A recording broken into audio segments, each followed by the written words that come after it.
Thank you for tuning in to another edition of the Vulcan Report. This end of day report is for trading on Thursday, March the 29th, 2018.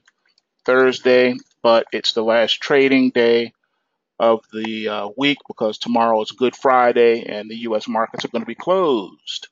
So, to those of you who are new to this channel, you are listening to the one and only Algo Capitalist. Yours truly. All right, I'm going to try to make this video as quick as possible, and let's get right into the thick of it. All right, so as we like to start out, we have the Bitcoin futures chart in front of us, and you can see here that the market is extending into the loss category, closing at the low of the session, down 780 bucks, falling to 7,110.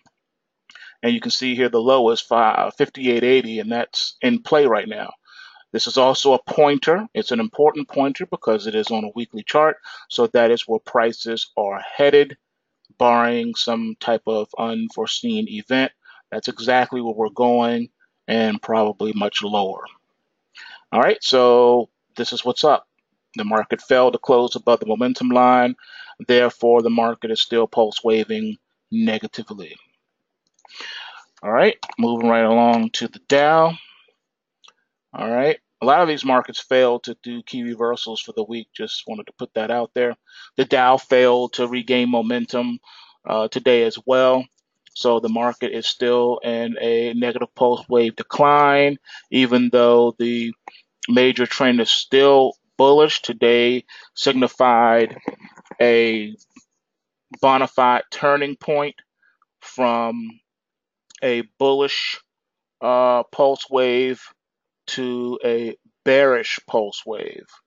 So next week is going to be critical. Next week could actually turn the tide if the market can rally from this point. So that's what we're looking at right now. So here we go.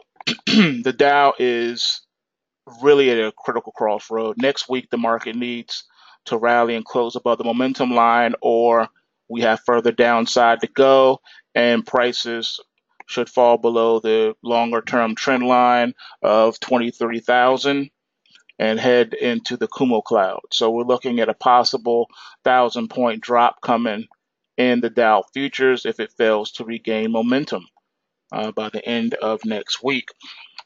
Taking a look at the Nasdaq 100. All right. Not as bad as the Dow. You would think that the Nasdaq would be worse, but it's not. It's not as worse. It's not as bad as it seems at this point. So here's what we got. We got a situation where the market needs to move in a different type of a pattern. What that means is, you see here, yeah, the market didn't regain that momentum, but momentum to the downside is not picking up. All right, so the price action stabilized here. So believe it or not, the Nasdaq has the potential to rally for next week. So interesting turn of events here in the market. All right, taking a look now at the E-mini S&P 500. And the E-mini S&P 500 has gone the way of the Dow. Next week, need to have a bullish regaining of momentum, or prices should slip below the trend line support and fall into the Kumo cloud. And we're in dangerous jeopardy of prices dropping below 2,400. So that's a possible 200-point drop in the E-mini S&P 500.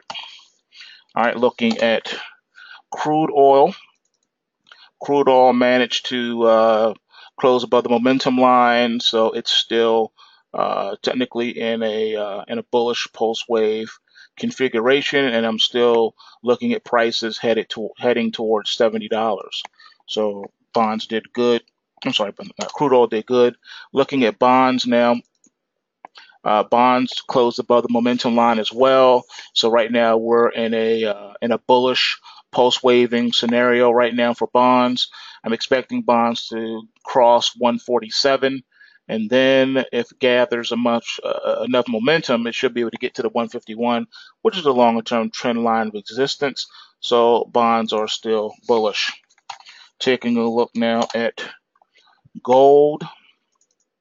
All right, gold lost that momentum today, failed to close above the momentum line. So this sets up further declines for next week.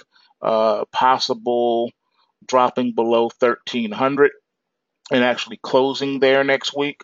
So our eyes are really on this one. Even though the bullish configuration is still intact, the fact that it's losing momentum shows that it could actually pick up here. So it only gained it 1 week out of the last several. All right. So this is still in a sideways, just non-trending market at this point. All right. It's in the trending position, but it's stopped rallying. It's not crashing either. It's just like stuck in a trading range. So it needs to get out of that trading range next week and choose a direction. All right, silver, same thing. Market's stuck here. All right, did not regather momentum. So this one, though, is placing itself more in a negative pulse waving situation. So we could see declines actually start to pick up on this one next week, barring any unforeseen event. Looking at the US dollar index. All right. Looking just like silver right now, but still within the president's zone, that 89 to 91 zone. We closed at 90, regained momentum. So this one could actually break out to the top side and cross the 91 threshold and probably even hit 92. So we'll see. But that's kind of where we ended the week. So everyone enjoy your 3-day weekend. Markets reopen on on Monday. So we'll see what happens. Hey, remember, pulsewavetrading.com. You can come learn how to trade these markets, learn how to navigate these markets, and put the winning side in your column. Pulsewavetrading.com. Learn how to navigate these algorithms and take advantage of our 7-day free trial and the free study course, which comes with your purchase of the weekly pulse wave price triggers. And with that being said, remember, bulls make money, bears make money, and pigs get slaughtered. So remember to take what you can and give nothing back. Have a great weekend. Peace.